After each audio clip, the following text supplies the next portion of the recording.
I'm a huge fan of what IMAX is about.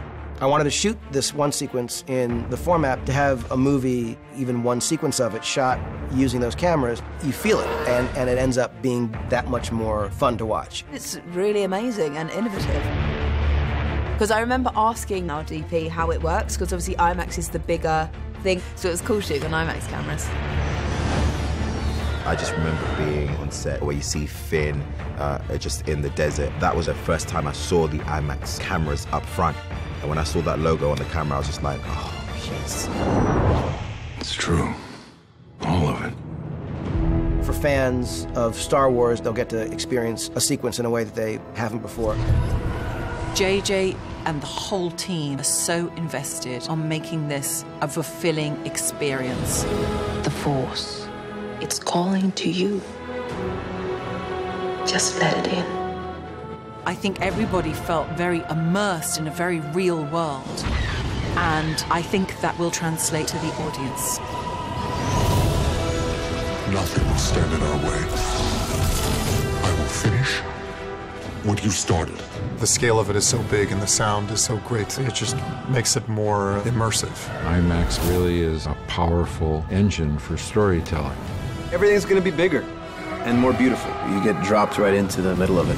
That feeling of going to the movies and having a fully immersive, powerful, high-quality presentation of a film, it's something that is more valuable than ever. And I think that IMAX stands for that. And when you go to see a movie in that format, you know you're going to get something that is the best version of going out to the movies.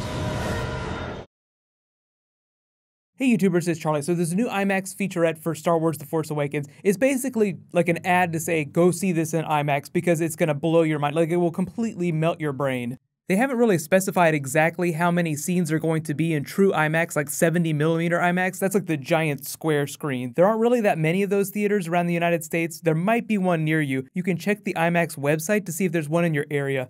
But essentially, all of the scenes that are in this featurette are the IMAX sequences, you know, with maybe like a little bit of wiggle room. I don't think that too many of like the really close-up fights are going to be shot in IMAX. That doesn't really lend itself to that giant format. The scenes that you really want in IMAX are like the ginormous space battles or the huge battle taking place in the atmosphere, just, you know, with lots of activity all over the frame. The problem with them doing every single scene like that is that when the screen is that big, it's really hard to focus on one specific part of it, like your eyes kind of travel around the frame, and that's really only meant to happen in those big space battles where there's stuff happening at every single corner.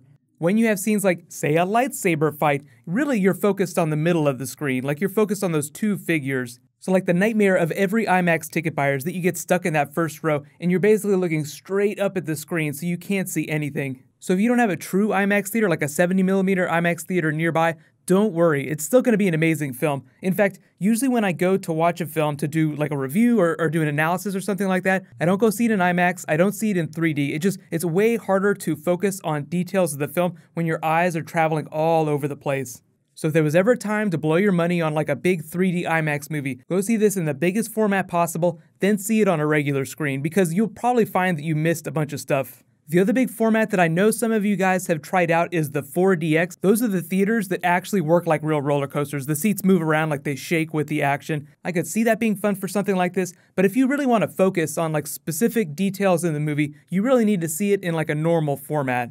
The two biggest IMAX sequences early on are going to be Finn bailing on the Empire, crashing on Jakku, and then the Falcon scenes as they escape the planet. Think back to episode 4 where the Falcon is escaping Tatooine. Like, they just take off into space, they blast past some TIE fighters. Think of a much bigger version of that, shot in huge IMAX format. Let me know in the comments below, what was like the first big movie that you saw in IMAX? I think Dark Knight was one of the first movies that I saw. Like, I just happened to be living in New York City, and Lincoln Center has like a true 70mm IMAX theater. It's huge. It's like the biggest thing you've ever seen. The office that I worked for, which was like my very first experience working on YouTube, bought us all tickets. So the weekend that Dark Knight came out, like the entire office got to go see the movie together in IMAX. That was like 2008. Then 2009 Avatar came out. I think that was the film that really turned IMAX into this household name, where it was like, oh my God, I got to see this big mind-blowing experience in 3D. Really, it was bigger for 3D than IMAX, but it was like, if you're going to go see it in 3D, you might as well pay the extra couple bucks to see it in IMAX. So nowadays, typically when you see IMAX films,